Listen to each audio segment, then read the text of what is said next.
I never thought I'd have to follow my own 19-year-old son in the middle of the night, but when I found stacks of cash, a threatening photo of myself, and a gun hidden in our basement, I knew something was terribly wrong. What started as a mother's suspicion quickly turned into a nightmare I couldn't escape. Fake passports, encrypted files, a secret project with my name as the target. Then came the night my son stood in front of me holding a gun, the same boy I raised alone after his father died. What I discovered that night shattered everything I thought I knew about my family. This is the true story that still haunts me every single day. You won't believe what my son was hiding, or who was really behind it all. My name is Elena Harper. I'm 47 years old, and until 6 months ago, I believed I had a pretty ordinary life in the quiet suburbs of Seattle, Washington. I worked part-time as a paralegal at a small downtown firm, kept my garden blooming even in the gray Pacific Northwest rain, and raised my only son, Ryan, the best way I knew how after my husband, Michael, died 5 years ago. Or at least, that's what I thought happened. Ryan was 19, tall, broad-shouldered like his father, with the same dark hair that fell into his eyes when he was focused.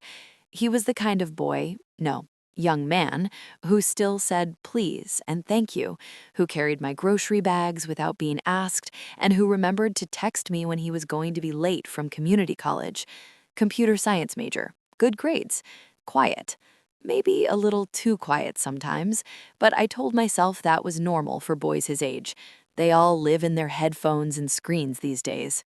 Our house was a modest two-story colonial on Maplewood Lane, the kind of street where neighbors wave but don't pry too much. I liked it that way. After losing Michael in that terrible car accident on I-5, I needed peace more than anything. Ryan and I had learned to lean on each other. We had movie nights every Friday, ate Thai takeout on the couch, and talked about his future, internships, transferring to the University of Washington, maybe even moving out one day. I was proud of him. I was so proud. But pride has a way of blinding you. It was a rainy Tuesday evening in late October when the first crack appeared in the perfect picture I had painted of my son. I remember it so clearly. The rain was tapping against the kitchen window like nervous fingers. I was sitting at the old oak table, surrounded by bills and my second cup of chamomile tea, trying to stretch my paycheck far enough to cover the property taxes. The house still felt too big without Michael, but I couldn't bear to sully. Too many memories. My phone buzzed on the table. I glanced down, expecting a notification from the bank or maybe a text from my sister Lisa. Instead, it was a message from her. Elena, I don't know how to say this, but I heard something really strange about Ryan today. You might want to check his laptop when he's not home. I'm worried. My stomach dropped. Lisa wasn't the dramatic type. She was a no-nonsense elementary school teacher in Tacoma, divorced, practical to a fault. If she was texting something like that, it meant she was genuinely scared. I immediately called her. The phone rang 4 times before she picked up. Lisa, what the hell is going on? I whispered, even though I was alone in the house. Ryan had texted earlier saying he'd be home late from a study group. There was a long pause on the other end. I could hear her breathing, like she was choosing her words carefully. Elena, I ran into Sarah Klein at the grocery store this afternoon. You remember Sarah. Her son Jake is in Ryan's programming class. Yeah, I remember her. What did she say? Another pause. She said Jake told her that Ryan has been acting different, skipping classes sometimes, hanging around with some older guys nobody knows. And then Jake mentioned something about Ryan having access to things he shouldn't, like serious stuff, encrypted files, fake accounts. I don't know the tech details, but Sarah looked really uncomfortable when she told me. She said Jake was scared to even talk about it at school. My hand tightened around the phone. That doesn't sound like Ryan at all. He's home almost every night. He's doing well in his classes. I saw his midterms. I know, Lisa said quickly, her voice dropping lower. That's why I didn't want to say anything. But Elena, she also mentioned that Ryan warned Jake not to ask questions. Said something like, Some doors you don't want to open. It gave Sarah the creeps. She told me to warn you to check his computer. Look for hidden folders, maybe a second hard drive. Just be careful. I felt a cold wave wash over me. Hidden folders? Second hard drive? This was my son we were talking about, the boy who still let me hug him goodnight sometimes when he thought no one was watching. Lisa, you're scaring me. What exactly do you think he's into? I don't know, she admitted, and I could hear the fear in her voice now. Drugs? Hacking? Something worse? I love Ryan like he's my own, but you need to look. Don't confront him yet, just look. We talked for a few more minutes, but she kept glancing over her shoulder like someone might be listening. Before hanging up, she said one last thing that sent chills down my spine. Elena, if you find anything that feels wrong, call me immediately. And whatever you do, don't tell Ryan I said anything. The call ended. I sat there staring at the rain sliding down the window, my tea gone cold. The house felt suddenly too quiet. Every creak of the old floorboards made me jump. Ryan came home around 10:30 p.m. I heard his key in the lock, the familiar thud of his backpack hitting the floor. He walked into the kitchen, hair damp from the rain, and gave me that same easy smile he'd been giving me since he was 5. Hey, Mom. Sorry I'm late. Study group ran long. He leaned down and kissed the top of my head like always. I forced myself to smile back. No problem, honey. There's leftover lasagna in the fridge if you're hungry. Thanks. You okay? You look a little pale. I waved him off. Just tired. Long day at work. He nodded and headed upstairs. I listened to his footsteps on the stairs, then the soft click of his bedroom door closing. A moment later, I heard the faint sound of his keyboard clicking through the thin walls. I sat at that kitchen table for another hour, heart pounding, staring at nothing. My own son. What could possibly be so bad that my sister was afraid to say it out loud? What kind of secrets was Ryan hiding behind that polite smile and those late-night study groups? That night, I barely slept. I lay in bed staring at the ceiling, replaying Lisa's words over and over. Hidden folders, encrypted files, older guys, some doors you don't want to open. By the time the gray morning light filtered through my curtains, I had made a decision I never thought I'd make in a million years. Tomorrow afternoon, while Ryan was at class, I was going into his room. I was going to look. And deep down, in a place I didn't want to admit existed, I already knew that whatever I found was going to change everything. Because mothers always know when something is wrong with their child. We just don't always want to believe it. The next day felt like it dragged on forever. I went through the motions at work like a ghost, filing documents, answering emails, smiling politely at my coworkers, while my mind kept replaying Lisa's warning on an endless loop. Check his laptop, hidden folders, be careful. Every time I thought about it, my stomach twisted into knots. This was Ryan we were talking about, my baby, the little boy who used to fall asleep on my chest during thunderstorms, the teenager who held my hand at his father's funeral and told me we'd be okay. By the time I pulled into our driveway that afternoon, my hands were shaking on the steering wheel. Ryan had texted me earlier saying he had back-to-back classes until 5:30 p.m. and then a group project meeting. That gave me at least 3 hours. 3 hours to betray the trust of the one person I loved most in this world. I sat in the car for a long time, engine off, staring at our front door. Rain was misting down again, turning the neighborhood into soft gray watercolor. The house looked so normal. White siding, blue shutters, the ceramic planter with yellow chrysanthemums I had put out last week. Nothing about it screamed that dark secrets lived inside. But that's how these things always start, isn't it? In perfectly ordinary houses on perfectly ordinary streets. I finally forced myself out of the car and walked inside. The silence felt heavier than usual.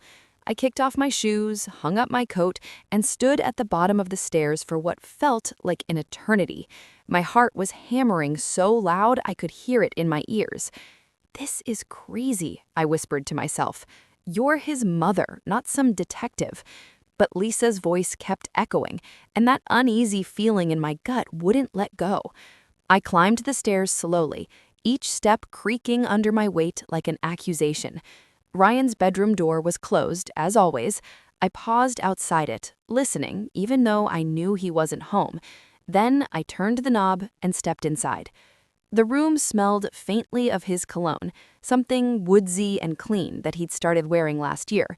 His bed was neatly made, navy comforter pulled tight the way I had taught him. Textbooks were stacked on his desk next to his laptop. A couple of hoodies hung over the chair. It looked like any other college kid's room. Posters of video game characters on the walls, a half-empty water bottle on the nightstand, charging cables everywhere. I sat down at his desk and stared at the closed laptop. My reflection looked back at me from the dark screen. Tired eyes, lines around my mouth that hadn't been there 5 years ago. I took a deep breath and opened it. Password protected, of course.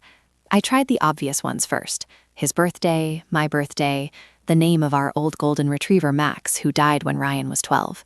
On the third try, Michael 2018, the screen lit up. Using his dead father's name as a password, that alone made my chest ache. The desktop was surprisingly organized. Folders for college, games, photos, and MISC. I clicked through them one by one. College assignments looked normal. Code snippets, research papers on cybersecurity, lecture notes. His browser history was mostly YouTube tutorials, Reddit threads about programming, and some streaming sites. Nothing suspicious. I was starting to feel foolish. Maybe Lisa had overreacted. Maybe Sarah Kleinson was just exaggerating. Teenagers love drama. Then I noticed something. Plugged into the side of the laptop was a small black external hard drive. It was sleek and nondescript, no label except for a tiny white sticker that read "School Projects" in Ryan's neat handwriting. My pulse quickened. Why would he need an external drive for school projects when he had plenty of cloud storage? I clicked on it. Dozens of folders appeared. Most had random strings of numbers and letters as names. X7, K9, P2, Alpha, Theta, 44, Shadow Log 0317. They were all password protected or encrypted. I tried the same passwords that had worked on the laptop. Nothing. I tried variations of family names, dates, even Michael's old work ID number I still remembered. Still nothing. I sat back in the chair, frustration and fear mixing inside me. What was so important that my 19-year-old son felt the need to encrypt it like this? School projects didn't need this level of security. I opened his file explorer again and searched for any hidden files. That's when I found a folder buried deep in the system marked as System Data, something Windows usually hides. Inside it were several video files with timestamps from the last few months. The file names were just dates and times. I clicked on the most recent one, dated 3 nights ago at 1:47 a.m. The video started playing. It was footage from Ryan's webcam pointed at his own face in this very room. The lighting was dim, only his desk lamp on. He looked exhausted, dark circles under his eyes. He was whispering to the camera. Delivery went smooth tonight. Handler said the new package is high priority. Mom almost walked in on me last week. Had to hide everything fast. I hate lying to her, but it's the only way to keep her safe. If she ever finds out what Dad really started. I slammed the laptop shut, my breath coming in short gasps. My hands were ice cold. Dad, what did Michael have to do with any of this? I opened the laptop again with trembling fingers and tried to play the video once more, but it suddenly wouldn't open. Some kind of self-deleting file or encryption that triggered when played? I didn't understand the tech, but the few seconds I had heard were enough to make my blood run cold. Ryan wasn't just hiding porn or weed or stupid teenage stuff. He was hiding something big, something that involved his dead father, something he thought could put me in danger. I quickly closed everything, wiped the trackpad with my sleeve like some amateur criminal, and made sure the room looked untouched. As I stood up to leave, my eyes fell on a small notebook half hidden under a stack of papers on a shelf. I flipped it open. Inside were columns of numbers, dates, and what looked like coordinates or addresses. One entry from last month read, Warehouse 17, 11:45 p.m., cash drop, $8,400. My knees felt weak. I put the notebook back exactly as I found it and slipped out of the room, closing the door softly behind me. Downstairs, I poured myself a glass of wine with shaking hands and sat at the kitchen table, staring at nothing. When Ryan finally came home around 6:15 p.m., I was still sitting there. He walked in, dropped his backpack, and gave me his usual warm smile. "Hey, Mom, smells good in here. You cooking?" I forced a bright smile that felt like it might crack my face. "Just some pasta. How was your day, honey?" "Same as always," he said, opening the fridge for a soda. "Classes, coding, the usual grind." He looked so normal, so much like the boy I raised. But when he turned to face me, I noticed something I had never seen before. A tiny hesitation in his eyes, like he was studying me right back. "You sure you're okay, Mom? You've been quiet lately." I took a sip of wine to steady my voice. "Yeah, just work stuff. You know how it is." He nodded, but that half-second pause lingered in the air between us. That night at dinner, we talked about normal things. The weather, a funny video he saw online, whether we should get a new coffee maker. He laughed at my jokes and helped clear the table like always. But every time he looked away, I kept seeing those encrypted folders, the whispered words in the video, the notebook with cash drops and warehouse addresses. Some doors you don't want to open, Ryan had warned his friend. Now I had opened the door just a crack, and already I could feel cold air rushing in. As I lay in bed that night, listening to the faint clicking of his keyboard through the wall, one terrifying thought kept circling in my mind. My son wasn't just keeping secrets. He was protecting something dangerous. And the more I learned, the more I feared that danger might be coming for me next. The chapter deepens the suspicion, adds emotional layers to Elena's guilt and love for Ryan, introduces the first real clues: encrypted drive, webcam video mentioning Dad, notebook with cash drops, and ends on a strong suspense hook. Would you like Chapter 3 expanded to the same 1,000-word length next? Let me know. The next 3 days were pure torture. I went to work, smiled at clients, made small talk in the break room, and came home to cook dinner like nothing was wrong. But inside, I was unraveling. Every time Ryan walked through the door, I searched his face for clues. Every time he smiled at me, I wondered what was really hiding behind those familiar brown eyes. The encrypted folders, the whispered video about his father, the notebook with cash drops and warehouse addresses, they haunted me constantly. I barely slept. I'd lie awake staring at the ceiling, listening for any sound from his room. The soft click of his keyboard had become sinister to me now. What was he typing? Who was he talking to? Who was this handler he mentioned in the video? By Thursday night, the tension had become unbearable. I was washing dishes after dinner when Ryan's phone buzzed on the counter. He was in the living room watching a basketball game, so I glanced at the screen before he could grab it. The message preview read, "Midnight tomorrow. Usual spot. Come alone. No phones." Ryan snatched the phone away quickly, but not before I saw his jaw tighten. "Everything okay, honey?" I asked, keeping my voice light as I dried a plate. "Yeah, just a friend needing help with code," he said without looking at me. "I might be out late tomorrow night." I nodded, but my mind was racing. Midnight. Usual spot. Come alone. That night I barely closed my eyes. I kept imagining all the terrible things a 19-year-old could be involved in at midnight in Seattle. Drugs, hacking, something worse.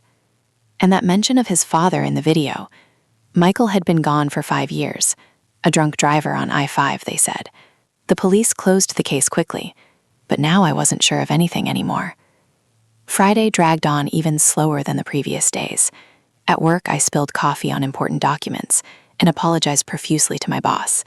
My hands wouldn't stop shaking. When I got home, Ryan was already getting ready to leave. He came downstairs in a black hoodie and jeans, looking far too calm for someone sneaking out at midnight. "Don't wait up, Mom," he said, giving me a quick hug. "I'll be back late. Love you." "Love you too," I whispered as the door closed behind him. I waited exactly 20 minutes. Then I grabbed my car keys, my phone, and the old binoculars Michael used to take to Mariners games. My heart was pounding so hard I felt dizzy as I slipped out the front door and got into my car. I drove without headlights for the first few blocks, following the taillights of Ryan's silver Honda Civic. He headed south on I-5, away from our quiet suburb and toward the older, rougher parts of the city. The rain had started again, that steady Seattle drizzle that makes everything feel like a noir movie. We drove for nearly 45 minutes. Ryan exited onto a dark industrial road lined with abandoned warehouses, chain-link fences topped with razor wire, and flickering streetlights. This wasn't the kind of place a college kid went for a study group. This was the kind of place where bad things happened and no one asked questions. I hung back as far as I could, my hands slippery on the steering wheel. Finally, Ryan turned into a large empty parking lot behind a crumbling brick building with boarded-up windows. Another car, a black SUV with tinted windows, was already waiting there, engine running. I parked behind a row of dumpsters about 50 yards away, killed the engine, and raised the binoculars with trembling hands. Ryan got out of his car. A tall man in a black hoodie stepped out of the SUV. They met in the middle of the lot, standing under the weak glow of a single security light. I couldn't hear what they were saying, but their body language was tense. The man handed Ryan a small black duffel bag. Ryan nodded, checked inside briefly, and then the two of them talked for another minute or two. Then Ryan walked back to his car, tossed the bag into the trunk, and drove away. I sat there in the darkness, breathing hard, rain pattering on my windshield. My son had just taken a mysterious bag from a stranger in an abandoned industrial lot at midnight. This wasn't teenage rebellion. This was something much darker. I waited until both cars were gone before I started my own engine and headed home. My mind was spinning with possibilities: drugs, stolen goods, money laundering. But the mention of Michael in that video kept coming back. What if my husband had been involved in something illegal before he died? What if he had dragged our son into it? I made it home 10 minutes before Ryan did. I quickly parked in the garage, ran inside, and pretended to be asleep on the couch with the TV on low. When Ryan quietly entered the house, I sat up and turned on the lamp. "Ryan?" I said softly. He jumped, clearly startled. "Mom, what are you doing up?" I looked straight at him, trying to keep my voice steady. "Where were you?" He hesitated for half a second, that tiny pause that told me everything. "Just went for a drive, couldn't sleep. You know how it is." I stared at him, my heart breaking and racing at the same time. "What's in the bag, Ryan?" His face went pale for a split second before he recovered. "What bag?" "The black duffel bag that man gave you tonight behind the warehouse." Silence filled the room. The only sound was the rain hitting the windows. Then Ryan forced a nervous laugh. "Mom, you're imagining things.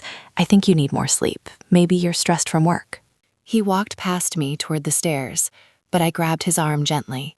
"Ryan, please, talk to me. Whatever it is, we can figure it out together." For a moment, something flashed in his eyes. Guilt, maybe even fear. Then it was gone, replaced by that calm mask again. "Good night, Mom," he said quietly, pulling his arm away. "Get some rest." He disappeared up the stairs and closed his bedroom door with a soft click. I sat on the couch for hours after that, staring at the dark television screen. The house felt colder than usual. My sweet, polite son, the boy I had raised alone after losing my husband, had looked me in the eye and lied without hesitation. Worse, he was involved in something dangerous enough that he was meeting strangers in abandoned lots at midnight and receiving mysterious black bags. As I finally dragged myself to bed, one terrifying thought kept repeating in my head. Whatever Ryan was hiding, it was no longer just his secret. I had seen too much now, and deep down, I knew the late-night drive had only been the beginning. The real nightmare was just starting to unfold. I didn't sleep at all that night. After Ryan went upstairs, I sat on the couch in the dark living room for hours, wrapped in the old Afghan my mother had knitted years ago. The black SUV, the tall man in the hoodie, the small black duffel bag passed so casually between them. My son, my Ryan, standing there like he belonged in that world of shadows and secrets. Around 3 a.m., I heard his bedroom door open softly. Footsteps moved down the hallway, then the faint sound of the basement stairs creaking. He was going downstairs at 3 in the morning. I wanted to follow him, but my legs felt like lead. Instead, I stayed frozen on the couch, heart hammering, until I heard him come back up and close his door again. At dawn, I finally dragged myself to bed, but sleep never came. My mind kept spinning. What was in that bag? Drugs? Money? Something worse? And why had he lied so smoothly to my face? The next morning, Ryan came down for breakfast looking surprisingly normal. He was wearing a gray college hoodie, hair still damp from the shower, scrolling through his phone as he poured cereal into a bowl. "Morning, Mom," he said with that easy smile. "You look like you didn't sleep much." I forced a laugh and poured myself coffee with hands that wouldn't stop trembling. "Just a rough night. Work stress, you know." He nodded, but his eyes lingered on me a second too long. "You sure? You've been acting kind of weird lately." "I'm fine," I said quickly, too quickly. "How about you? Get any sleep after your drive?" He shrugged. "Yeah, eventually. Sorry if I woke you when I came in." We ate in silence for a few minutes. The kitchen felt smaller than usual, the air thick with everything we weren't saying. I wanted to scream at him, to demand the truth, to grab him by the shoulders and shake the boy I raised back into existence. Instead, I just sipped my coffee and watched him. As soon as Ryan left for class, kissing my cheek like always and saying he'd be home by 6, I knew what I had to do. I waited 10 minutes to make sure he was really gone, then slipped out to the garage. His silver Honda was still parked there. My hands shook as I opened the trunk. Underneath an old gray blanket, exactly where I had seen him toss it the night before, was the black duffel bag. I pulled it out and carried it inside with my heart in my throat. I locked the front door, drew the curtains in the living room, and set the bag on the coffee table. For a long moment, I just stared at it, afraid to open it, afraid of what it might mean for both of us. Finally, I unzipped it. Inside were stacks of cash, thick bundles of $100 bills, neatly wrapped with rubber bands. I didn't count it all, but there had to be thousands, maybe tens of thousands of dollars. My mouth went dry. Where did a 19-year-old college student get this kind of money? Beneath the cash was a small manila envelope, sealed with clear tape. My fingers trembled as I peeled it open. Inside was a single photograph. It was a picture of me, taken through our own kitchen window just last week. I was standing at the sink, washing dishes, wearing the same blue sweater I had on right now. The angle suggested it was shot from the backyard through the gap in the fence. On the back of the photo, written in thick red ink, were 4 words: "Keep your mouth shut." I dropped the photo like it burned my fingers. My breath came in short, panicked gasps.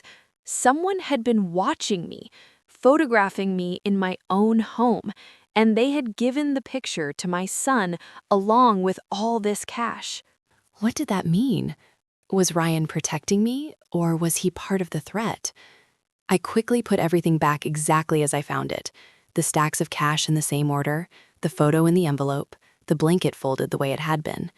I returned the bag to the trunk and made sure the garage looked untouched. Back inside, I sank onto the couch, head in my hands. Tears burned my eyes. This wasn't some teenage mistake. This was serious, dangerous. The kind of thing that ended up on true crime podcasts. Mothers who thought they knew their sons until one day they didn't. I thought about calling the police, but what would I say? My son came home with a bag of cash and a photo of me with a threat on it? They might think I was crazy. Or worse, they might investigate Ryan and put him in real danger. And then there was that video I had seen on his laptop, the one where he mentioned his father. If she ever finds out what Dad really started. Michael, my husband, a man I had mourned for 5 years, the man whose ashes were still in the urn on the mantelpiece. Had he been involved in something criminal? Had he pulled Ryan into it after his death? The questions kept piling up until I felt like I was drowning. That evening when Ryan came home, I tried to act normal. I made his favorite chicken parmesan and asked about his classes. He talked about a programming project and a funny story about his professor, laughing in all the right places. But I noticed the way he kept glancing toward the garage door, the slight tension in his shoulders.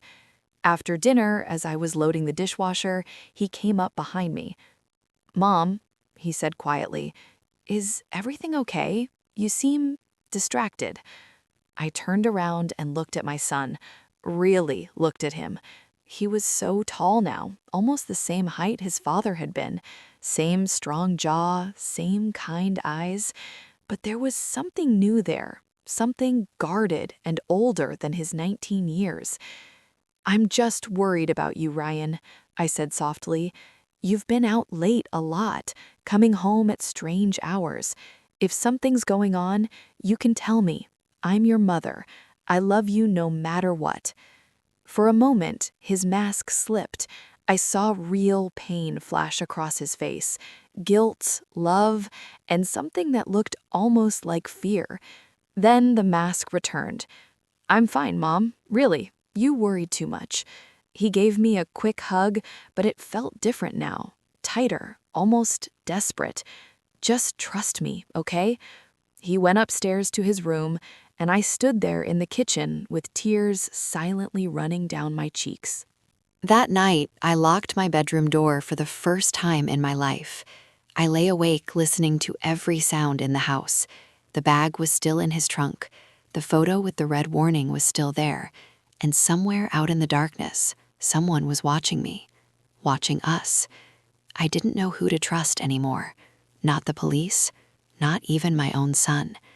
The first crack had become a fracture, and I could feel the whole foundation of my life starting to crumble beneath me. Whatever was inside that black bag had changed everything, and I was terrified to find out what would happen next. The discovery of that black duffel bag and the photograph with the red warning written on the back shattered something deep inside me. I spent the entire weekend in a fog of fear and denial. I went through the motions, grocery shopping, laundry, pretending to watch Netflix on the couch, while my mind replayed every detail on an endless loop. The stacks of $100 bills, the picture of me standing at my own kitchen sink, completely unaware that someone had been watching from the backyard. The 4 words scrawled in red ink: "Keep your mouth shut." By Sunday night, I was exhausted but wired.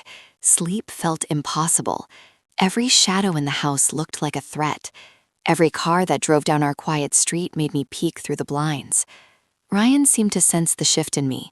He was extra attentive, helping with dinner, asking about my day at work, even offering to watch one of our old favorite movies together. But his kindness only made the knot in my stomach tighter. Was he trying to protect me, or was he just making sure I didn't dig any deeper? Monday morning, I called in sick to work. I couldn't face sitting in my cubicle making small talk while my entire world felt like it was collapsing.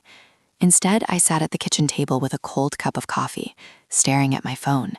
I needed to talk to someone. I needed Lisa. I dialed her number with shaking fingers.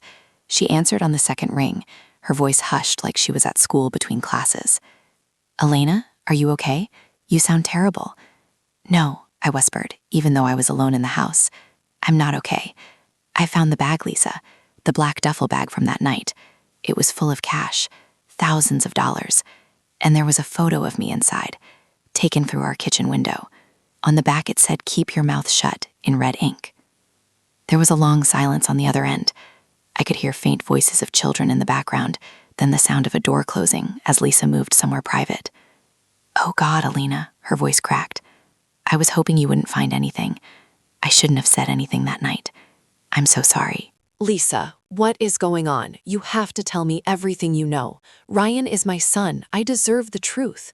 She let out a shaky breath. "I don't know much, okay? Sarah Klein told me more after I pushed her. Jake apparently saw Ryan meeting some shady guys near campus a couple of times. Not students, older men. One of them had a tattoo on his neck, like a spider or something. Jake overheard Ryan say something about the family business and finishing what Dad started. When Jake asked what he meant, Ryan got really cold and told him to mind his own business or he'd regret it. My blood turned to ice. Finishing what Dad started? Michael has been dead for 5 years. That's the thing, Lisa said, lowering her voice even more. Sarah said Jake thinks Michael might not have died the way we thought. There were rumors online in some dark forums, stuff about a man who faked his death and disappeared. I didn't believe it at first, but after what you just told me, Alina, you need to stop digging. Whatever this is, it's bigger than Ryan, bigger than us. They warned me too. My heart skipped. They warned you? When? What did they say? Last week. I found a note under my windshield wiper at school. It had a picture of my daughter playing in the park. On the back it said, "Tell your sister to mind her own business or we'll mind it for her." I was terrified. That's why I called you that night, but then backed off. I should have never involved you. Just be careful. Don't confront Ryan yet, and whatever you do, don't go to the police. They might be watching. The call ended shortly after that. Lisa sounded genuinely scared, and her fear bled into me like poison. I sat there at the kitchen table, phone still in my hand, feeling more alone than I had since the day they told me Michael was gone. The rest of the day passed in a blur. I tried to act normal when Ryan came home from class. We ate spaghetti and meatballs together, talking about nothing important. He even laughed at one of my bad jokes. But every time he looked away, I studied him like a stranger. Who was this young man sitting across from me? The boy I had rocked to sleep, taught to ride a bike, helped through his first heartbreak. Was he really capable of living this double life? That night, after Ryan went to bed, I couldn't shake the feeling that someone was watching the house. I kept checking the windows, peering through the blinds into the dark backyard. Around 2 a.m., I finally gave up on sleep and went downstairs for a glass of water. That's when I saw it. A small white envelope had been slipped under our front door. It was lying on the hardwood floor like a poisonous snake. My hands trembled as I picked it up. No stamp, no address, just my name written in neat black ink, Elena Harper. I carried it to the kitchen and turned on the small light above the stove. Inside was a single sheet of paper and another photograph. The photo was of Ryan and me from 2 summers ago, taken at the beach near Olympia. We were smiling, arms around each other, looking like any normal mother and son. But this copy had been altered. Red marker crossed out my face with a big X. On the paper, typed in plain font, was a short message. Stop following him. Stop asking questions. Stop talking to your sister. Next time we won't be so nice. Consider this your only warning. I dropped the paper and staggered back against the counter, my breath coming in ragged gasps. They had been inside our property. They had slipped this under the door while we were sleeping. The threat wasn't just against me anymore. It was against Ryan, too, and Lisa, and anyone I tried to involve. Tears streamed down my face as I stood there in the dim kitchen light. I thought about burning the note, about pretending I never saw it. But I knew I couldn't. This was real. This was dangerous. And my son was somehow at the center of it. I hid the note and the photograph in the bottom of my underwear drawer, then went back to bed. But sleep still wouldn't come. Instead, I lay there listening to the quiet house, wondering how many eyes were watching us from the darkness outside. The next morning, Ryan came downstairs looking tired but calm. He poured himself coffee and asked if I wanted any. I shook my head, forcing a weak smile. "You look worse than yesterday, Mom," he said gently. "Maybe you should take another day off work." "I'll be fine," I lied. "Just didn't sleep well." He studied me for a long moment, his expression unreadable.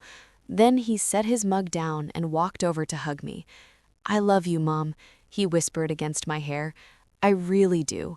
Please remember that, no matter what happens." His words sent a chill through me. They sounded too much like goodbye.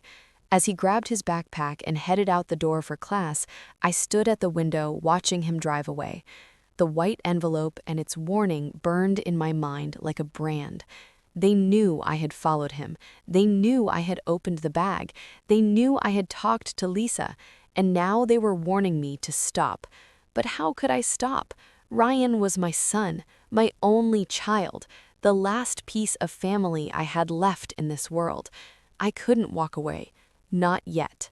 Even if it meant putting myself in the crosshairs of whatever dangerous world he had fallen into.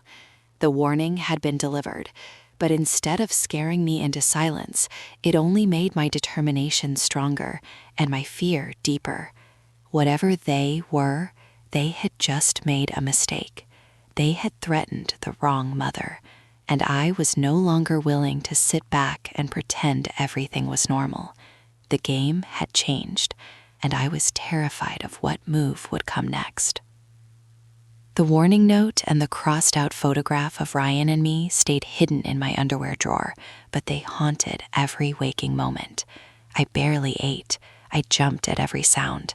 At work on Tuesday, I messed up 3 different client files and had to apologize to my boss with tears in my eyes. I told everyone I was coming down with the flu. The truth was far worse. I was coming down with a creeping, suffocating terror that my own son was trapped in something deadly, and I was now a target right alongside him. Ryan continued to act almost too normal. He brought home flowers on Wednesday, cheap grocery store daisies, and helped me cook stir-fry like we used to when he was younger. We watched a rerun of an old sitcom, laughing in all the right places. But underneath the surface, the air between us crackled with unspoken lies. I caught him watching me when he thought I wasn't looking. His smiles didn't quite reach his eyes anymore. By Thursday night, the tension had become unbearable. I needed proof, real, undeniable proof, before I could decide what to do next. That evening, after Ryan went upstairs to study, I waited until I heard the shower running. His backpack was sitting by the front door where he always left it. My heart pounded as I knelt down and quietly unzipped the main compartment. Underneath his laptop and a couple of textbooks, my fingers brushed against something hard and rectangular wrapped in a black sock. I pulled it out. It was a cheap, prepaid burner phone, the kind you buy with cash at Walmart, no contract, no questions asked. A second phone, one I had never seen before. My hands were shaking so badly I almost dropped it. I glanced toward the stairs. The shower was still running. I had maybe 5 minutes. I powered it on. No password, thank God. The screen lit up with a plain background, only a few apps, no social media, just messages and contacts. The contact list was terrifyingly short. No names, only numbers. One entry was saved simply as handler, another as drop site A, another as cleaner. My stomach churned. Cleaner? What did that even mean? I opened the messages. A most recent text thread was with handler, sent just 2 nights ago. Handler, package delivered, payment confirmed. Watch your mother closely. She's asking questions. Ryan, she doesn't know anything. I'm handling it. Handler, make sure you do. We can't afford loose ends. If she becomes a problem, you know the protocol. Ryan, understood. The last message from handler had come in earlier that day. Handler, new instructions tonight at 3 a.m. Basement. Delete this thread after reading. I felt like I might throw up. Loose ends, protocol. My son was talking about me like I was a liability that needed to be managed. The shower turned off upstairs. I quickly powered down the burner phone, wrapped it back in the sock exactly as I found it, and zipped the backpack shut. I barely made it back to the couch and picked up a magazine before Ryan came downstairs in sweatpants and a t-shirt, hair still damp. Still up? He asked, grabbing a bottle of water from the fridge. Yeah, I said, trying to keep my voice steady. Couldn't sleep. You heading to bed soon? In a bit. Got some coding to finish. He leaned down and kissed the top of my head like he always did. Love you, Mom. Love you too, I whispered, my throat tight. As soon as his bedroom door clicked shut, I went to my own room and locked the door. I sat on the edge of my bed, replaying those text messages in my mind. Watch your mother closely. If she becomes a problem. This wasn't some small-time drug dealing or petty hacking. This was organized, professional, dangerous, and Ryan was deep in it. That night, I barely slept. Every creak of the house made me sit up in bed. Around 2:45 a.m., I heard Ryan's door open softly. I crept to my own door and cracked it open just enough to see. He was moving quietly down the hallway, carrying something wrapped in a dark towel. He disappeared down the basement stairs. I waited 5 full minutes, then followed as silently as I could. The basement door was slightly ajar. I could hear faint movement below, drawers opening, something metallic clicking. I didn't dare go all the way down. Instead, I stayed at the top of the stairs, listening. I heard Ryan's low voice murmuring, but I couldn't make out the words. Then the sound of a cabinet closing and the lock clicking shut. He came back up 10 minutes later, empty-handed. I barely had time to slip back into my room and pretend to be asleep before he passed my door. The next morning, while Ryan was in the shower, I made my move. I went down to the basement. The air felt heavier than usual, damp and stale like it always did. My late husband's old workbench still sat in the corner, covered in dust. Boxes of Christmas decorations and old photo albums lined the walls. But in the far corner, behind a stack of plastic storage bins that hadn't been moved in years, I noticed something new. A tall metal cabinet, gray, industrial-looking, with a heavy combination padlock on the front. It definitely hadn't been there when Michael was alive. My pulse raced. I moved the bins aside carefully and stood in front of the cabinet. The padlock looked expensive, not the cheap kind you buy at Home Depot. I tried Ryan's birthday. Nothing. I tried our old house number from when he was little. Nothing. On a desperate guess, I tried the date Michael died, 03/12/2021. The lock clicked open. Inside the cabinet were things that made my blood run cold.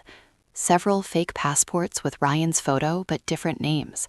Ryan Matthews, Ryan Caldwell, even one with a completely different face, altered slightly with makeup or prosthetics. A black handgun, sleek and deadly looking, with a box of ammunition. 3 more burner phones, identical to the one in his backpack. And a thick manila folder labeled in Ryan's neat handwriting, Project Silent Night. My hands were trembling violently as I pulled the folder out and opened it. The first page was a typed document. Target, Elena Harper. Status, high risk. The elimination window, 72 hours if subject discovers full truth. Primary handler, son, asset R17. Contingency, self-termination protocol if asset refuses. My own name, my own son listed as the asset responsible for eliminating me if I found out too much. I nearly dropped the folder. Tears blurred my vision as I flipped through more pages. Coded messages, maps of our neighborhood with escape routes marked, lists of assets and cleaners. This wasn't a game. This wasn't teenage trouble. My son was part of something professional, ruthless, and terrifying. And according to this folder, I had become a problem that needed to be solved. I took quick photos of everything with my phone, my fingers slipping on the screen. Then I carefully put the folder back, closed the cabinet, locked the padlock, and rearranged the storage bins exactly as they had been. When I came back upstairs, I locked myself in the bathroom and sat on the floor, sobbing silently into a towel. Ryan wasn't just keeping secrets. He wasn't just involved in something bad. He was the weapon, and the target was me, his own mother. That afternoon when Ryan came home, I greeted him with the same tired smile I'd been wearing for days. But inside, everything had changed. I now knew I was living with someone who had been given orders to eliminate me if necessary. The question that kept me awake that night, staring at the ceiling with dry, burning eyes, was simple and devastating. Would my son actually go through with it when the time came? Or was there still a part of the boy I raised that could fight back against whatever Project Silent Night really was? I was running out of time to find out. The photos I took in the basement burned like fire in my phone. I couldn't delete them, but I also couldn't look at them without feeling like my chest was being crushed. Every spare moment at work, I found myself hiding in the bathroom stall, scrolling through the images with trembling fingers. The fake passports with my son's face, the cold black handgun, the folder that listed me as a high-risk target with a 72-hour elimination window. My own son, referred to as Asset R17. The clinical language made it worse, like Ryan was nothing more than a tool in someone else's machine. I barely ate. I lost 6 pounds in 4 days. My coworkers started asking if I was okay. I lied and said it was migraines. The truth was, I was living in a waking nightmare, sharing a house with the person who might be ordered to kill me. Ryan kept up his performance flawlessly. He brought home takeout from our favorite Thai place on Friday night. We ate on the couch watching a mindless action movie, his feet propped on the coffee table like any normal 19-year-old. He laughed at the explosions on screen and even teased me about my terrible taste in movies. For a few fleeting minutes, I almost let myself believe the basement cabinet was a hallucination, that the burner phone texts were some elaborate prank. Then he would glance at me, and I would see it, that tiny shadow behind his eyes, the careful way he measured every word. He knew I was pulling away. He knew something had shifted. Saturday afternoon, while Ryan was supposedly at the library working on a group project, I went back down to the basement. I had to see it again. I had to make sure I hadn't imagined the horror of it all. The house was deathly quiet, except for the hum of the refrigerator upstairs. I moved the storage bins aside with careful, deliberate motions, as if the cabinet itself might be watching me.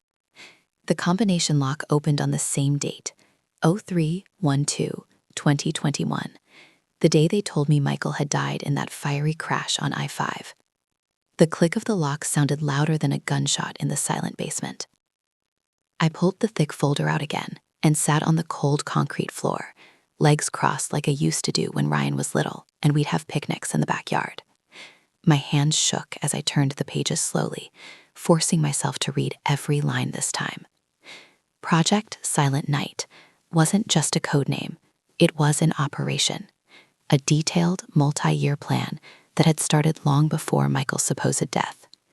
There were timelines, financial ledgers showing large cash transfers, lists of assets with code numbers. Ryan was listed as R17, recruited at age 15. Recruited? By whom? The folder mentioned primary architect, but never gave a name, only initials, M.H. Michael Harper. My husband. Pages of encrypted chat logs showed conversations between M.H. and handlers, discussing recruitment, training, and asset reliability. One entry from 4 years ago read, "Son shows exceptional aptitude. Emotional attachment to mother remains the only vulnerability. Will require conditioning." Conditioning. They had been conditioning my son to see me as a potential threat. Tears dripped onto the paper as I read further. There were photographs, surveillance shots of our house, of me leaving for work, of Ryan meeting men in dark parking lots.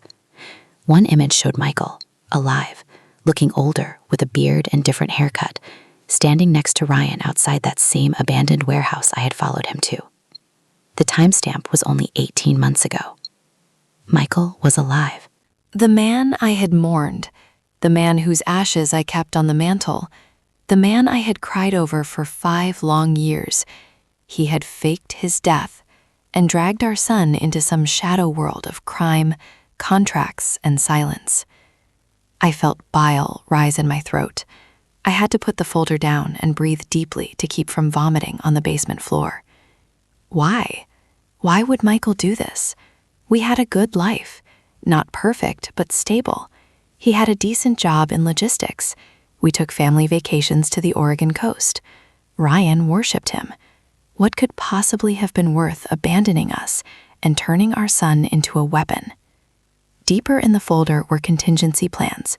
If I discovered the truth, Ryan was supposed to neutralize the threat within 72 hours, either by staging an accident or using the gun stored in the cabinet. There were even detailed notes on how to make it look like a suicide or a random home invasion.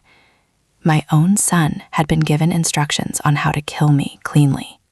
I took more photos with my phone, zooming in on every damning detail. My battery was getting low, but I didn't care. This was evidence. This was the truth that could destroy what was left of my life, or save it. As I was carefully placing the folder back exactly as I found it, I heard the faint sound of a car door slamming outside. Ryan was home early. Panic flooded me. I shoved the storage bins back into place, wiped my tears with my sleeve, and hurried upstairs as quietly as possible. I made it to the kitchen and started frantically chopping vegetables for dinner just as the front door opened. "Mom, I'm home," Ryan called out, his voice sounding normal, but with that underlying edge I now recognized. "In the kitchen," I replied, forcing brightness into my voice. My hands were still shaking as I sliced carrots. He walked in, backpack over one shoulder, and studied me for a long moment. "You okay? Your eyes are red." "Allergies," I lied quickly. "Pollen is terrible this time of year." He nodded slowly, not fully convinced. "Need help with dinner?" "Sure, honey. You can set the table." We moved around each other in the kitchen like dancers who had performed this routine 1,000 times, but every brush of his arm against mine sent electricity through me, not the warm kind, but the dangerous kind that comes right before a storm. That night, after dinner, Ryan went upstairs early. I sat at the kitchen table long after he'd gone to bed, staring at the urn on the mantel that no longer contained my husband's ashes. It was all fake. Our entire grief had been fake. I thought about the gun in the basement cabinet. I thought about the texts on the burner phone calling me on loose end. I thought about the photo with my face crossed out in red. And I realized with chilling clarity that the boy sleeping upstairs, the son I had carried for 9 months, taught to tie his shoes, cheered for at every soccer game, had been slowly turned into something else. A soldier. An asset. A potential killer. The truth I had uncovered in that basement wasn't just shocking, it was devastating. Because no matter how much evidence I had photographed, no matter how many secrets I now carried, one question tore at my soul more than any other. When the order finally came down from Handler, or from the man I once called my husband, would Ryan choose me, or would he choose the life they had trained him for? I was no longer just a suspicious mother. I was a target living under the same roof as my potential executioner. And the clock on Project Silent Night was ticking louder with every passing hour. The basement had changed everything. I couldn't unsee what I had found behind that metal cabinet door.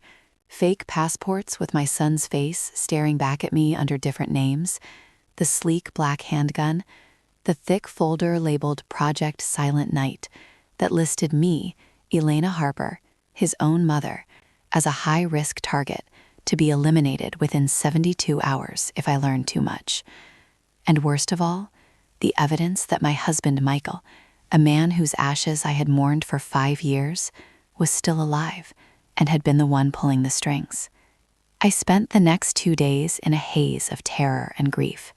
At work, I called in sick again, claiming a stomach bug. The truth was, I couldn't face the world while carrying the weight of those photographs on my phone. I locked myself in the house, jumping at every car that passed on our quiet street, every creak of the old floorboards. I kept the curtains drawn and the doors double-locked. My only company was the constant whisper in my head. My son has been ordered to kill me if necessary. Ryan came and went like nothing was wrong. He brought home pizza on Sunday night and we ate it in front of the TV, the silence between us growing heavier with every bite. He asked about my stomach bug and offered to make me tea. I thanked him and smiled the way I always had, but inside I was screaming. How could the boy who used to fall asleep in my lap now be the same person who kept a gun in the basement for me? Monday evening, after Ryan left for what he called a late study session, I couldn't take it anymore. I went upstairs to my bedroom, locked the door, and pulled out my phone. I transferred all the photos from the basement to a hidden folder on a new cloud account I created under a fake name. Then I sat on the edge of my bed and forced myself to read through every page I had captured.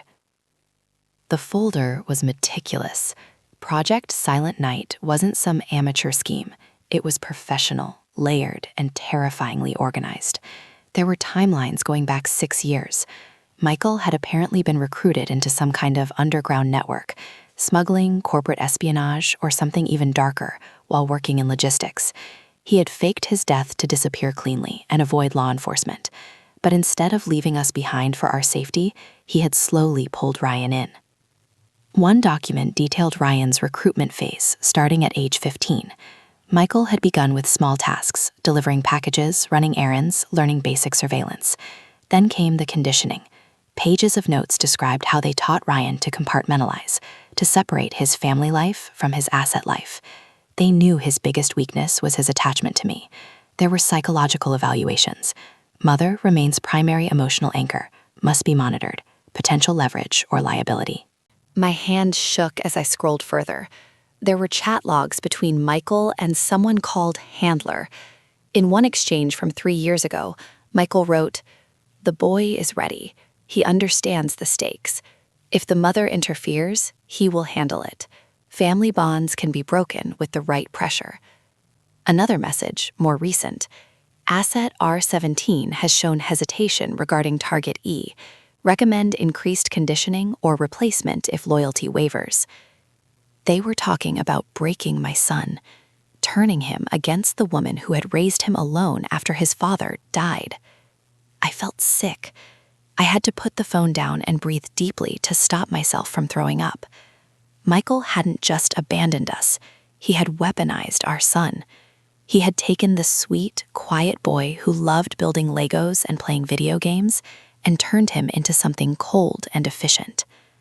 But the worst part was the evidence that Ryan wasn't completely gone. In the back of the folder, there were handwritten notes in Ryan's own handwriting. They weren't part of the official documents. They looked like private thoughts, scribbled on torn notebook paper and tucked away. One note read, "I hate lying to her. She still makes pancakes on Sundays like when I was little. Every time she hugs me goodnight, I feel like I'm betraying her. But Dad says it's the only way to keep her safe. If she finds out, they'll come for both of us." Tears streamed down my face as I read those words. My son was still in there. The real Ryan, the one who loved me, was fighting against whatever they had trained him to become. But how long could he hold out? The pressure was mounting. The texts on the burner phone had made it clear. I was becoming a problem. That night, Ryan came home around 11 p.m. I was sitting in the living room with the lights low, pretending to read a book. He dropped his backpack and gave me a long look. "You're still up," he said quietly. "Couldn't sleep," I replied. My voice sounded hoarse from crying earlier. He walked over and sat on the edge of the coffee table, facing me. For a moment, the mask slipped. His eyes looked tired, older than 19. "Mom, is something wrong? You've been different lately. Distant. Like you're scared of me." I wanted to scream the truth at him. I wanted to show him the photos on my phone and demand answers.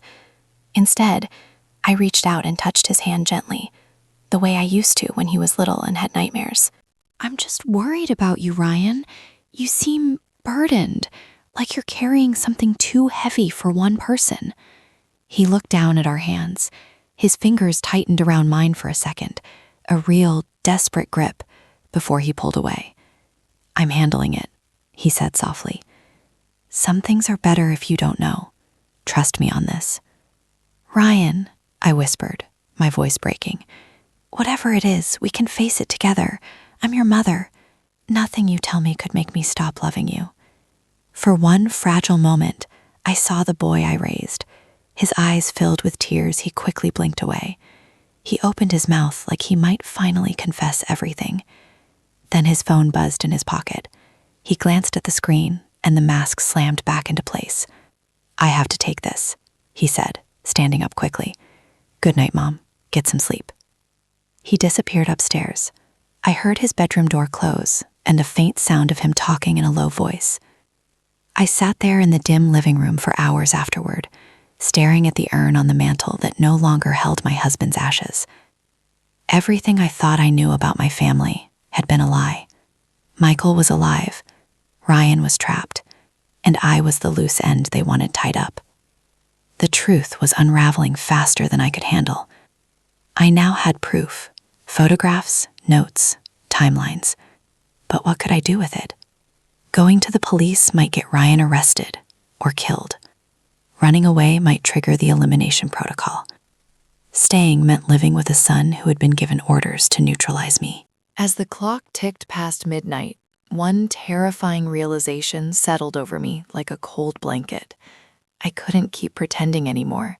The time for quiet suspicion was over. I had to make a choice: confront Ryan, run, or find a way to pull him back from the darkness before Project Silent Night demanded its final price. And I was terrified that whatever choice I made, it would cost me the son I loved more than my own life. I knew I couldn't wait any longer. The evidence on my phone, the handwritten notes from Ryan showing his inner struggle, and the cold instructions in Project Silent Night had made one thing terrifyingly clear. Time was running out. The 72-hour elimination window wasn't just a suggestion. It was a ticking clock hanging over my life. Every extra day I stayed in that house increased the chance that Handler or Michael or whoever was really in control would decide I had become too dangerous to keep alive. By Wednesday night, I had made my decision. I was leaving. Not forever. I couldn't abandon my son completely, but I had to get out, get somewhere safe, and figure out my next move. Maybe contact the FBI anonymously. Maybe find a way to reach the real Ryan and pull him back before it was too late. I couldn't keep sleeping under the same roof as the gun in the basement and the boy who had been ordered to use it on me. I spent the evening acting as normal as possible. I made Ryan's favorite meal, baked ziti with extra cheese, the way he liked it since he was 10. We ate together at the kitchen table, the conversation light on the surface but heavy underneath. He talked about a coding assignment and complained about traffic near campus. I nodded and smiled, asking questions in all the right places, while my mind was already packing the small duffel bag hidden under my bed. "You seem better tonight, Mom," Ryan said suddenly, twirling pasta on his fork. His eyes searched mine carefully. "Less tense." I forced a laugh. "Just needed a good meal and some rest, I guess. How about you? You look tired lately."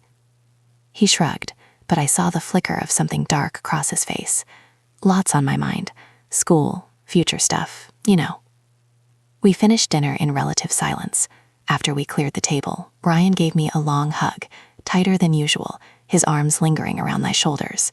"I love you, Mom," he whispered against my hair. "No matter what. Remember that." Those words sent ice through my veins. They sounded too much like a final goodbye. "I love you too, honey," I replied, my voice cracking slightly. "More than anything." He pulled back and looked at me for a long moment, as if memorizing my face. Then he headed upstairs to his room. I waited until midnight. The house was completely quiet. I moved like a shadow, grabbing the small duffel bag I had packed earlier, cash from my emergency savings, a change of clothes, my phone with all the photos, a printed copy of the most damning documents from the basement, and the old family photo of the three of us from happier times. I slipped on my sneakers and coat, then crept down the stairs, avoiding the creaky third step I had known since we moved in. My hand was on the front doorknob when I heard it, the soft click of Ryan's bedroom door opening upstairs. I froze, heart slamming against my ribs. Footsteps moved quietly down the hallway, then paused at the top of the stairs. I held my breath, praying he would go back to bed. Instead, the footsteps started descending. I quickly stepped away from the door and slipped into the kitchen, pressing myself against the wall behind the refrigerator. My pulse roared in my ears. Ryan's silhouette appeared at the bottom of the stairs. He was fully dressed, black hoodie, jeans, and in his right hand he carried the gun from the basement, the same sleek black handgun I had seen behind the metal cabinet. He moved silently through the living room, checking the front door, then the windows. He was looking for me, or making sure I was still in the house. "Mom?" he called softly, his voice low and controlled. "You awake?" I didn't answer. I barely breathed. He walked toward the kitchen. I could see the gun clearly now, held loosely at his side, but ready. My son, my baby, was walking through our home with a loaded weapon because of me. He stopped just a few feet away, listening. For one horrible second, I thought he would check behind the refrigerator. Then his phone vibrated in his pocket. He pulled it out and read the message, his face illuminated by the screen. I caught a glimpse of the text. "Handler. Confirm status on target. Time is critical." Ryan typed a quick reply, then put the phone away. He stood there for another long moment, staring into the darkness of the kitchen, before turning and heading back upstairs. I waited until I heard his door close again. Then I waited another 10 agonizing minutes. Finally, I slipped out the front door, locking it behind me with the spare key. The cool night air hit my face like freedom and danger at the same time. I didn't start my car in the driveway, too risky. I pushed it silently down the street for 2 blocks before turning the engine on. I drove for hours, heading south on I-5, then cutting east toward the mountains.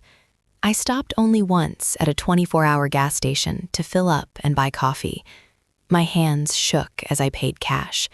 Every pair of headlights in my rearview mirror made me grip the wheel tighter.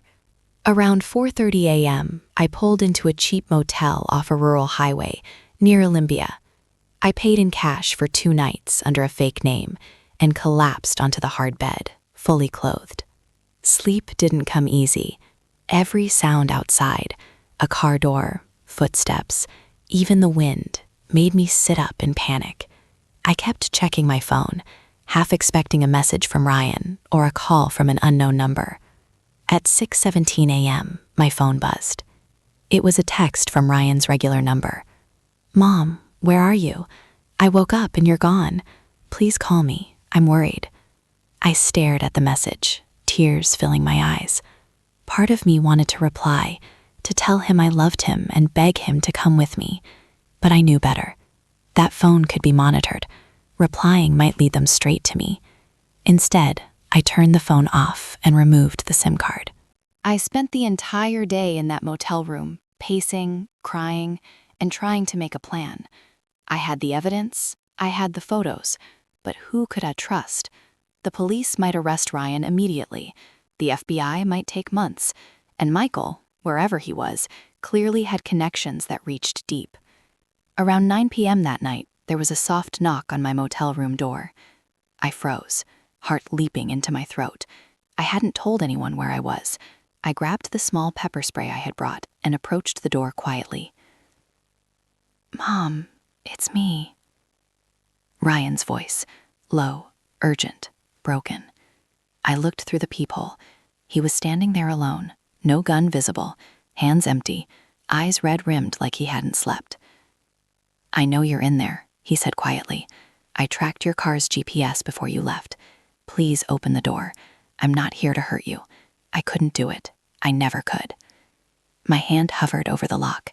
Every instinct screamed danger, but my mother's heart, the one that had rocked him through fevers and cheered at every school play, wanted desperately to believe him. I cracked the door with the chain still on. Ryan looked at me through the gap, tears shining in his eyes. "Mom, Dad's alive. He recruited me. They've been training me for years. But I can't do what they want. Not to you." He stepped closer, voice cracking. "They're coming for both of us now. You have to trust me. I have a plan to get us out, but we don't have much time."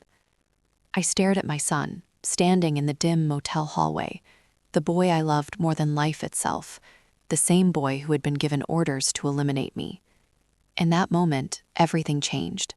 I didn't know if I could fully trust him, but I knew I couldn't leave him behind. I unhooked the chain and let him inside. The night everything changed had arrived, and whatever happened next would either save us both or destroy us forever. I stood there in the doorway of that dingy motel room just outside Olympia, the chain still swinging after I unhooked it, staring at my 19-year-old son who had driven through the night to find me. Ryan looked exhausted, dark circles under his eyes, hair messy, shoulders slumped like the weight of the world had finally broken him. No gun in his hand this time, just empty palms held slightly up, showing me he wasn't a threat, at least not right now. "Mom," he whispered again, his voice raw and cracking. "Please, let me in. They're coming." Every motherly instinct screamed to pull him inside and hold him like I did when he was small.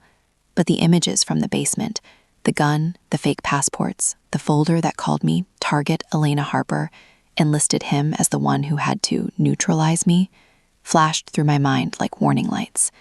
I had run because I was terrified he would follow orders. Now here he was, begging me to trust him. I stepped back slowly, keeping the pepper spray hidden in my fist. "Come in, but if you try anything..." "I won't." he said quickly, stepping inside and closing the door behind him. He locked it, then leaned against it like his legs might give out. I swear on everything, Mom. I couldn't do it. I never could. We stood there in the dim light of the single lamp, the hum of the old heater the only sound for a long moment. Then the dam broke. Ryan slid down the door until he was sitting on the cheap carpet, head in his hands, shoulders shaking with silent sobs. I'm so sorry, he choked out, for all of it. The lies, the late nights, the bag, the photo, everything. I wanted to stay strong, to keep distance, but seeing my son crumble like that shattered the last of my defenses. I knelt in front of him and pulled him into my arms the way I had when he was 5 and scared of thunder. He clung to me like a drowning man, his face buried in my shoulder. Tell me everything, I whispered, stroking his hair. No more secrets. I need the truth, Ryan. All of it. He pulled back slightly, wiping his face with the sleeve of his hoodie. His eyes, the same brown eyes I had looked into since the day he was born, were filled with guilt and fear, and something that looked like relief at finally being able to speak. Dad didn't die in that car crash, he started, his voice low and trembling. He faked it. He was already deep in this network. Smuggling, information trading, sometimes worse. High-level stuff.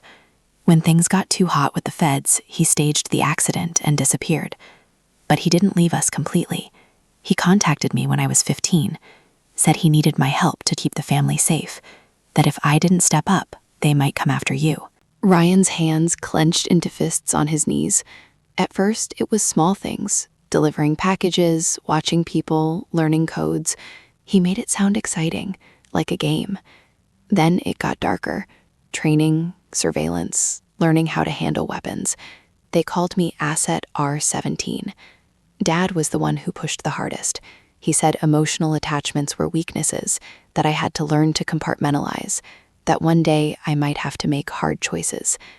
He looked up at me, tears streaming again. I hated it, Mom, every single day. But I was scared. Scared that if I said no, they'd hurt you, or make me disappear too. So I played along. I kept the 2 lives separate, the good son at home with you, and the other version out there in the warehouses and midnight meetings. I felt my heart breaking into pieces as he spoke. The boy I thought I knew had been living in hell for 4 years, torn between 2 worlds. Then you started noticing things, he continued, following me that night, finding the bag, the warning note. Dad, or handler, I don't even know who's really in charge anymore, said you were becoming a liability. They gave me the order. Handle the target within 72 hours, or we'll handle both of you. They wanted me to stage an accident, make it look like you found out about some fake scandal and couldn't live with it. Ryan's voice broke completely. I took the gun from the basement that night. I walked through the house with it. But when I saw you weren't in your bed, I couldn't. I stood there in the kitchen holding that gun and realized I would rather die myself than hurt you. So I texted Handler that I needed more time. Then I tracked your car and came here. He reached into his pocket slowly and pulled out a small flash drive. This has everything. Copies of the files, chat logs between Dad and the network, bank records, locations of safe houses. Enough to bring them down if we get it to the right people. But we have to move fast. They're already looking for both of us. I took the flash drive with shaking fingers. Your father, where is he now? Ryan shook his head. I don't know exactly. He moves around, but he's close. He's the one who gave me that first black bag. He's been watching us the whole time. We sat on the floor of that motel room for hours as the sky outside began to lighten. Ryan told me more details, how they used fear and money and twisted loyalty to control people, how he had tried to sabotage small parts of operations without getting caught, how every time he hugged me goodnight, he was fighting the conditioning that told him family was a weakness. As the sun rose, Ryan looked at me with exhausted but determined eyes. I have a plan. There's a contact, someone Dad doesn't fully trust but who owes me a favor, an ex-handler who went rogue. He can get us new identities and safe passage out of the state. From there, we go to the FBI with the drive. It's risky, but it's our only shot. I nodded, wiping my own tears. We do this together. No more secrets. No more running alone. He hugged me again, tight and desperate. I love you, Mom. I'm sorry I wasn't the son you deserved. I tried so hard to protect you from all of this. You are the son I deserve, I whispered fiercely. We're going to get through this, both of us. We left the motel an hour later in Ryan's car, the flash drive hidden in my bra, my small duffel bag in the back. We drove north toward a meeting point Ryan had arranged, constantly checking mirrors for tails. The tension was electric. Every truck that passed us made my stomach drop. We made it to the rendezvous, an old rest area off a back highway, just as the sun was high. A gray sedan was already waiting. A middle-aged man with a scarred face got out and nodded at Ryan. You brought the drive, he asked. Ryan handed it over after a moment's hesitation. The man plugged it into a laptop in his car, scanned it quickly, and gave a grim nod. This is solid, enough to burn the whole network. But your father's already moving. We need to go now. As we prepared to follow the man to a new vehicle, Ryan suddenly froze, staring at something in the distance. A black SUV was approaching fast from the opposite direction. Dad, Ryan breathed. The SUV screeched to a stop. The door opened, and there he was. Michael. Older, bearded, harder looking than the man I had married, but unmistakably him. His eyes locked on mine first, then moved to Ryan. Son, he called out, voice calm but commanding. You don't have to do this. Come back. We can fix it. She doesn't understand our world. Ryan stepped in front of me protectively, his body tense. It's over, Dad. I'm done. We both are. Michael's face hardened. He reached slowly for something inside his jacket. In that split second, everything happened at once. Ryan shoved me behind the gray sedan. The rogue handler drew his own weapon. Shots rang out, sharp, deafening cracks that echoed across the empty rest area. I screamed Ryan's name. When the gunfire stopped, Michael was on the ground, wounded alive. The handler had a graze on his arm. Ryan stood there, breathing hard, his own gun, the one from the basement, now in his hand, pointed at his father. Stay down, Ryan said, his voice steady for the first time. It's finished. Sirens wailed in the distance. The handler had apparently called for backup the moment things turned bad. In the chaos that followed, police, ambulances, federal agents swarming the scene, I held my son tightly, both of us shaking. Michael was taken into custody, along with the handler. The flash drive was secured as evidence. It took months for the full truth to come out. The network was larger and more dangerous than we imagined, a web of corruption stretching across state lines. Michael faced multiple charges. Ryan, because of his cooperation and the evidence he provided, was placed in a protection program with me. We got new names, a new quiet life in a small town in Oregon. But some nights, the past still finds me. I wake up sweating, seeing Ryan standing in our old kitchen with that gun in his hand. I hear Michael's voice calling our son away from me. I feel the terror of that motel room and the rest area showdown. Ryan lives with the guilt every day. He goes to therapy. He works a normal job now, nothing with computers that could pull him back in. Some evenings he still hugs me tight and whispers, I love you, Mom. I'm sorry I wasn't the son you deserved. And every time I hold him and say the same thing, you are exactly the son I deserve. You chose me when it mattered most. The secrets are gone now. The lies have been exposed. But the truth I uncovered that night still haunts me every single day of my life. Because no mother should ever have to learn that her child was being trained to kill her. And no son should ever have to choose between the father who twisted him and the mother who never stopped loving him. We survived. We're healing, slowly, but some wounds never fully close. And this story, the one that started with a strange whisper from my sister, still echoes in my dreams. I heard something strange about my son. I didn't believe it at first, but what I discovered changed everything. And I will carry that night with me until the day I die.